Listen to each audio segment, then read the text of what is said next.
Salut à tous et bienvenue sur la troisième partie de ce résumé des 48 lois du pouvoir. Si tu es ici, c'est que les deux précédentes t'ont plu et que tu trouves le contenu de ce livre plutôt utile. Si tu te retrouves ici par hasard et que tu n'as pas suivi les deux premiers épisodes, alors je t'invite à mettre celui-ci sur pause et à revenir une fois que tu les auras écoutés. On va donc ici continuer le résumé qu'on avait entamé ensemble et je t'invite vraiment à rester jusqu'au bout parce que la loi numéro 32 est à mon sens l'une des plus puissantes. Alors n'hésite pas à mettre un like à cette troisième partie et passons sans attendre à la loi 25, changer de peau. L'idée de cette loi, c'est de ne pas se forcer à être comme la société veut que l'on soit. Changer de peau n'est pas ici à prendre au sens de faire peau neuve, mais bien au sens de sois toi-même, sois authentique et n'écoute pas les autres. Après tout, l'avenir appartient à ceux qui savent qui ils sont et où ils vont. Mais tout en gardant ça en tête, tu peux très bien jouer les caméléons et te forger une sorte de nouvelle identité, une identité forte, une image que tu contrôles et qui est plus en adéquation avec ce que la société veut. Nous sommes en 1831 et la jeune Aurore Dupin quitte son mari et sa province pour s'installer à Paris. En effet, elle veut devenir écrivaine et une femme mariée à l'époque, ça n'a pas vraiment de loisir, sauf si on considère que servir son époux et lui faire un maximum d'enfants est un hobby. De nombreux éditeurs lui ont d'ailleurs dûment rappelé que ce serait plus facile pour elle de faire des bébés plutôt que des livres.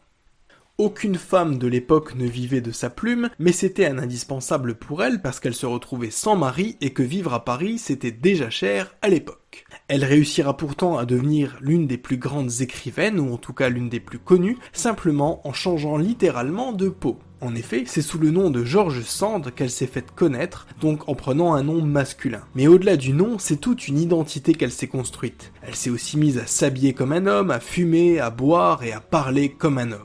Et malgré les mœurs de l'époque, un peu conservatrices, elle a réussi à séduire de nombreux hommes célèbres comme Musset ou Chopin. Parce que même au-delà de la séduction, il n'y a rien de plus charismatique qu'une personne qui s'affirme telle qu'elle est, même si ça ne plaît pas, et même si elle divise les foules en étant simplement elle-même. Le tout, c'est de réussir en même temps à faire coller sa personnalité à celle de son interlocuteur, donc être sérieux face à quelqu'un de sérieux, ou encore être enjoué face à quelqu'un de jovial.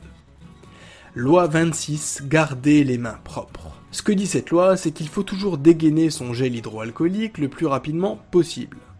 Évidemment, je plaisante. Ce que dit cette loi, c'est qu'il faut s'abstenir de faire des coups bas et des magouilles, parce que ça peut ruiner ta réputation et qu'on a déjà vu à quel point c'était important d'en maintenir une bonne.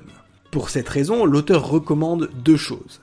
La première, c'est de trouver un bouc émissaire qui aurait à assumer le poids de tes erreurs lorsque tu en commets.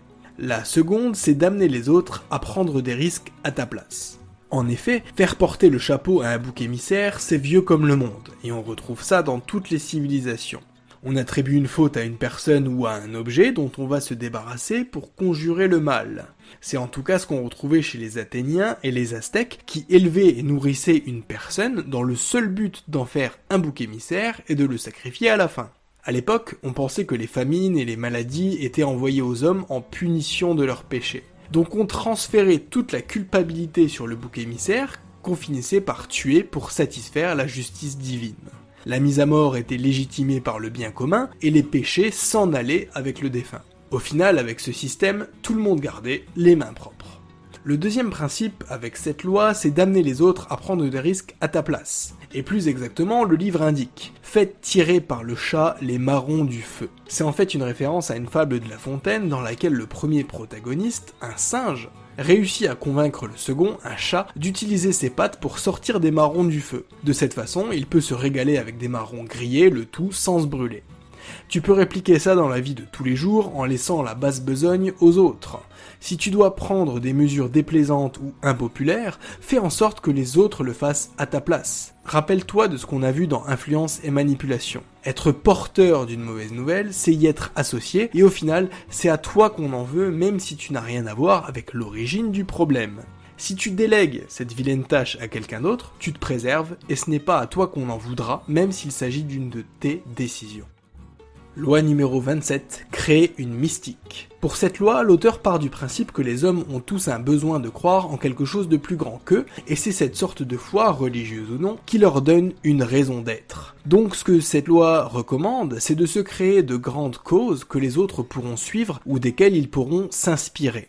Donc soit tu peux te mettre à la tête d'une association ou d'un groupement politique pour faire valoir tes idées et développer tes qualités de leader, soit tu peux décider de devenir le gourou d'une secte. C'est un peu moins éthique, mais pour ça, tu savais à quoi t'attendre dès l'épisode 1 de cette playlist. Et pour cause, le livre propose un guide en 5 étapes pour créer une secte, guide que je vais donc te décrire maintenant. L'étape 1, c'est de rester vague et d'avoir un discours simpliste, parce que si tu restes vague sur tes intentions, on n'attendra pas de résultats concrets de toi, et tout le monde pourra plus facilement s'identifier à ton discours puisqu'il est assez imagé. Pour le côté simpliste, c'est pareil. Fais bref, ne donne pas trop de détails et offre une solution miracle à des problèmes complexes. Après tout, c'est plus facile de dire à quelqu'un qu'il est possible de devenir fortuné en relativement peu de temps que de lui expliquer tout le cheminement qu'il faudra mettre en place, qu'il lui faudra se former, passer du temps, voire des nuits blanches sur des choses qui ne donnent pas de résultats immédiats. Étape 2, fais appel au sens plutôt qu'à l'intellect. Je ne vais pas te refaire le couplet. L'humain fonctionne avec ses émotions bien plus qu'avec sa raison.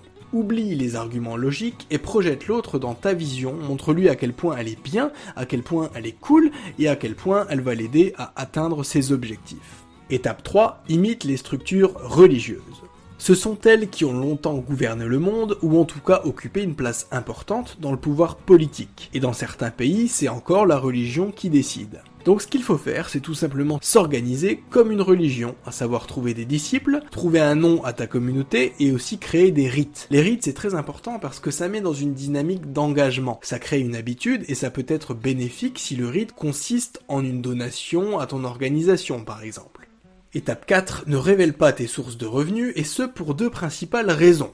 La première, c'est que c'est toujours bon d'en dire le moins possible, et la seconde, c'est tout simplement parce que ta principale source de revenus, ça va être les cotisations de tes disciples. Or, si tu le leur dis, ils vont se rendre compte que tu profites d'eux.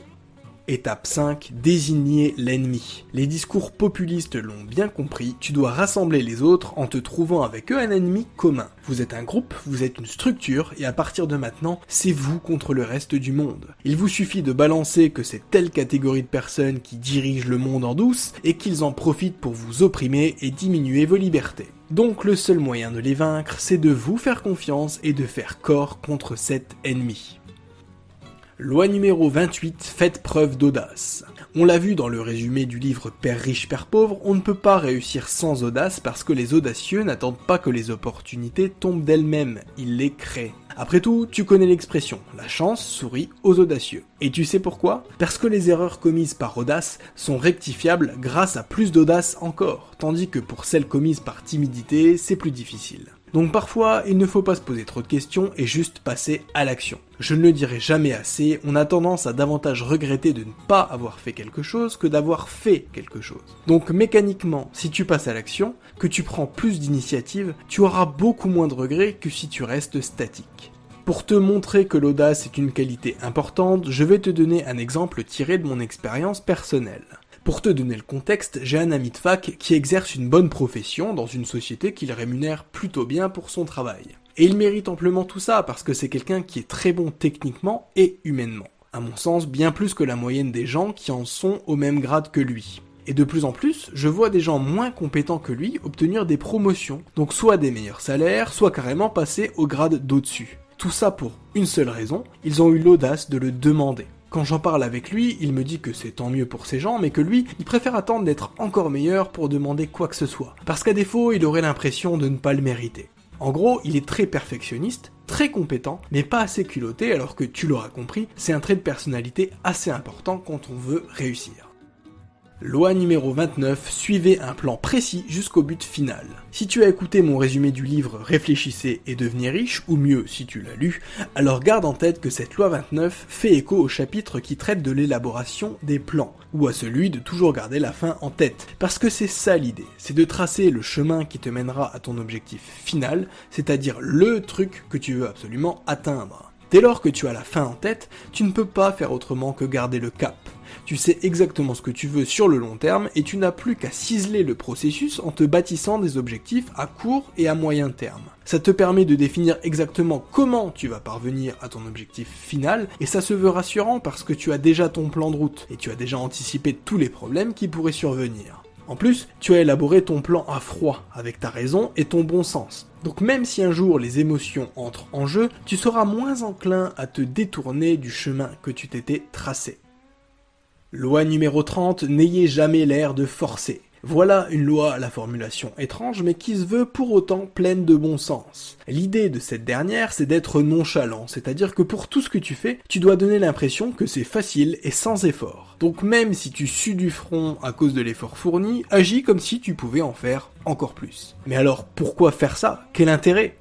En fait, j'ai tiré du livre une interprétation et tu me diras ce que tu en penses. Pour moi, l'auteur recommande ça parce que ça te donne un air plus gracieux, plus spontané et au final, plus charismatique. Nous les humains, on adore ce qui est simple, on n'aime pas sortir de notre zone de confort, donc quand on voit que les autres le font, on a en quelque sorte mal pour eux. Et ça va au-delà de ça, on a carrément une fascination pour tout ce qui est simple, et pour les gens qui ont une vie entre guillemets simple.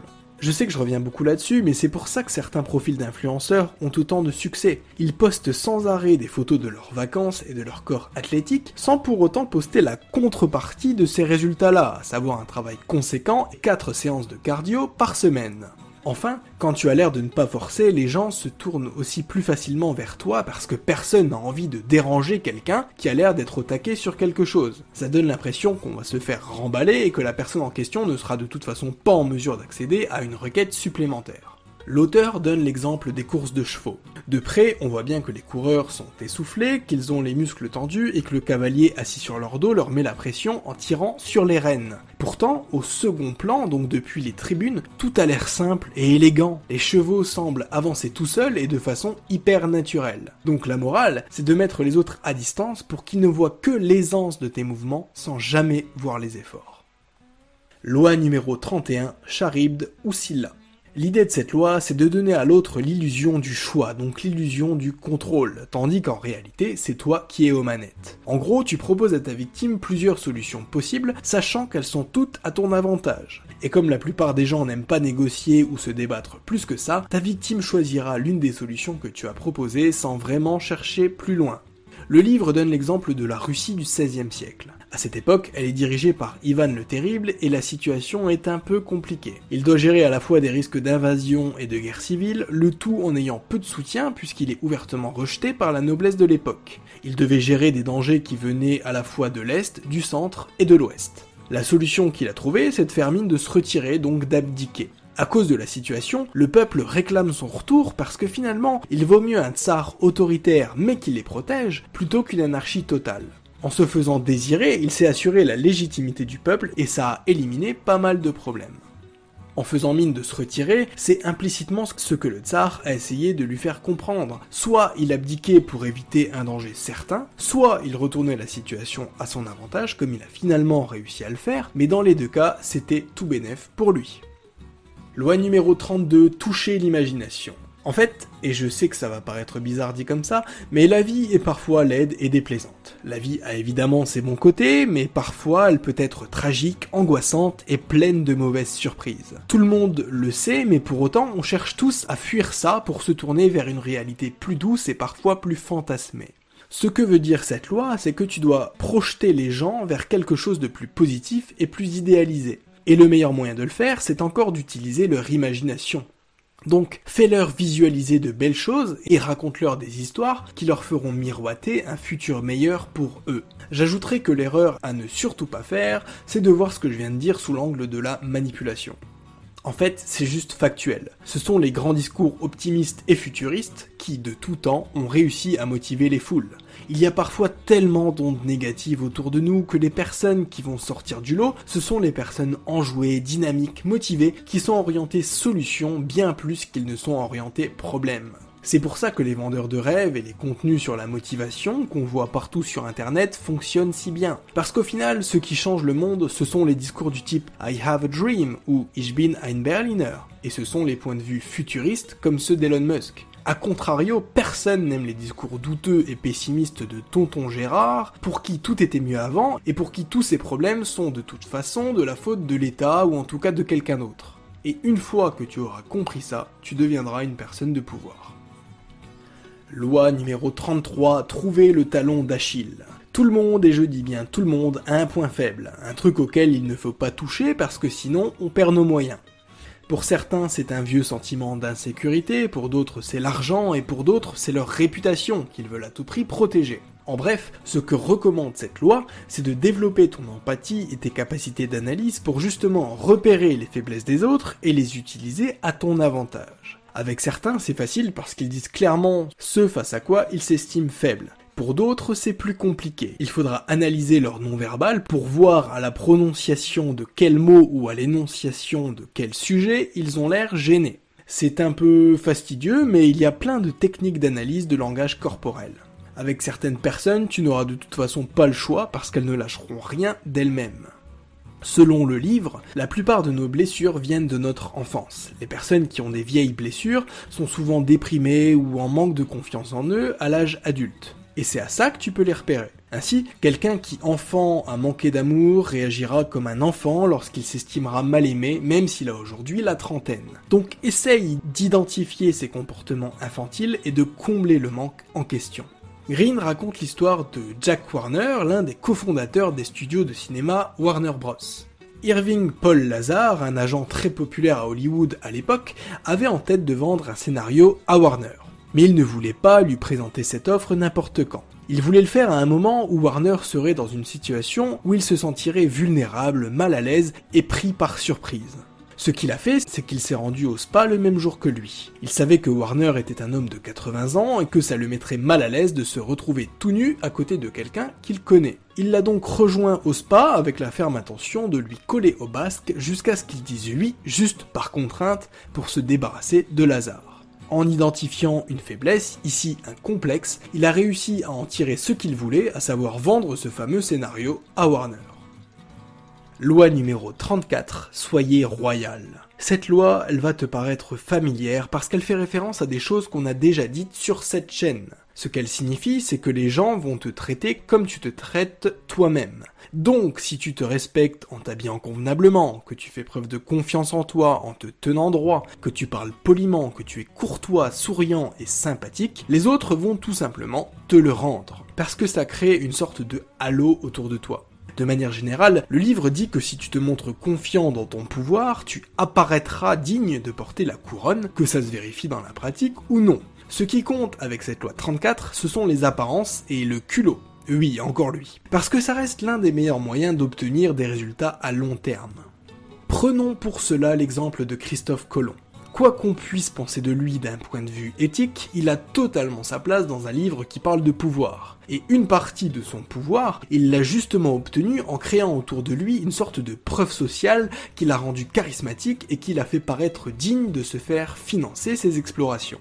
En fait, il s'est créé un mythe autour de ses origines sociales. Il avait senti qu'il avait une sorte de noblesse dans le sang, un truc en plus qui allait lui permettre d'accomplir de grands projets. Donc ce qu'il a fait, c'est justement qu'il s'est fait passer pour un descendant de la noblesse, donc il descendrait d'un soi-disant comte qui lui-même serait le descendant d'un grand général romain. Sauf qu'en fait, Christophe Colomb était le fils d'un tisserand qui s'est ensuite reconverti en marchand de fromage. On est donc bien loin de ce qu'il avait décrit. En plus, il n'avait aucune compétence technique qui justifiait qu'on lui fasse confiance et qu'on lui confie navire et équipage, puisqu'il s'y connaissait tout juste en navigation et qu'il n'avait jamais managé une équipe. Mais grâce à son attitude, il a réussi à s'incruster parmi la vraie noblesse et à discuter avec des gens hautement placés. Le but de ça, c'était de gagner en crédibilité parce qu'au-delà du financement de ses voyages, ce que Christophe Colomb voulait, c'était obtenir des titres, des privilèges et aussi un pourcentage sur les transactions commerciales qui allaient se faire avec les pays qu'il visiterait. Il a essuyé beaucoup de refus, mais ses efforts n'ont pas servi à rien, puisqu'il a réussi à entrer dans les bonnes grâces de la reine Isabelle de Castille. En 1492, elle va lui accorder ce qu'il demandait, à savoir des navires, un équipage et une petite rétribution pour lui. Colomb a eu du culot, il a fixé son prix en s'octroyant une grande valeur, et si tu doutes des bienfaits d'une pareille attitude, dis-toi bien que ça lui a juste permis de découvrir l'Amérique. Rien que ça. Loi numéro 35, maîtriser le temps. Si tu as le même tempérament que moi, alors écoute bien cette loi 35 et suis-la religieusement. On vit à une époque où tout va vite. On vit constamment avec cette impression qu'on a du retard à rattraper, qu'on a en quelque sorte loupé un train à un moment donné. on a l'impression de ne pas suivre la cadence parce qu'on voit d'autres personnes obtenir des résultats plus vite et qu'on voudrait les mêmes qu'eux. Et c'est parfaitement normal d'être frustré quand tu vois des gens plus jeunes que toi, qui ont déjà visité plein de pays, qui ont déjà investi leur argent à droite à gauche, ou qui sont déjà sortis avec plein de filles par exemple. Mais finalement, la plupart d'entre nous vivons dans la précipitation parce qu'on est stimulé de toutes parts, sur plusieurs choses à la fois. Donc le problème, ce n'est pas qu'on n'a pas assez de temps, ou qu'on n'est pas assez motivé, ou qu'on n'est pas assez performant, c'est juste qu'on stagne parce qu'on se met la pression et qu'on ne garde pas le focus très longtemps sur quelque chose, justement parce qu'on veut des résultats rapidement. Pour reprendre mon exemple précédent du type qui a déjà beaucoup voyagé ou qui a investi et entrepris, s'il a réussi dans son domaine, c'est précisément parce qu'il est resté concentré sur son objectif et qu'il a pris le temps qu'il fallait pour performer dans son domaine. Et c'est seulement après qu'il est passé sur d'autres projets qu'il a eux aussi réussi. Donc, croisant mon expérience, cette loi 35 dit vrai. Ça ne sert à rien de se précipiter parce que d'une part, ça traduit un manque de sang-froid, et d'autre part, ça ne produit pas plus de résultats. Donc prends le temps de trouver le truc qui te convient ou le truc dont tu estimes qu'il va te donner de meilleurs résultats. Et garde le focus là-dessus parce que tu n'es pas à la minute. Loi numéro 36, mépriser les contrariétés. Il y a des trucs comme ça dans la vie de tous les jours qui nous énervent. Les bouchons le soir en rentrant du boulot, cette tache sur ton t-shirt que tu n'arrives pas à faire partir, ou le chat qui a encore fait pipi dans le couloir alors même que sa litière est propre. Ces petites choses qui nous contrarient, elles prennent souvent leur source dans des problèmes insignifiants et la plupart du temps, elles sont hors de notre contrôle. Et le truc, c'est que plus on met notre attention dessus, plus le problème s'aggrave. C'est un peu comme une égratignure. Rien de grave en soi, mais plus tu vas chercher à la masquer par souci d'esthétisme, plus tu vas chercher à la gratter dans l'espoir qu'elle disparaisse, et pire ça va être. D'une égratignure, tu vas passer à une plaie qui saigne et qui s'infecte, et là pour le coup, tu devras la traiter. C'est un peu de cette façon qu'on voit certains vieux couples se crêper le chignon à propos de futilité, et qui au final vont devenir de véritables gros sujets de dispute.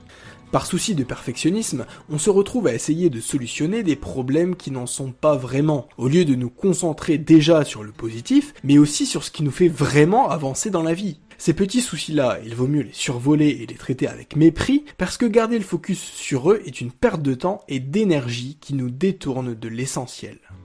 Et voilà, cette partie 3 du résumé des 48 lois du pouvoir touche maintenant à sa fin. Si tu es arrivé jusqu'à là, c'est que ce livre te plaît vraiment, donc je t'invite à liker, partager, commenter, et on se retrouve très vite pour la 4e et dernière partie. C'était ebook et je te dis à bientôt, ciao ciao.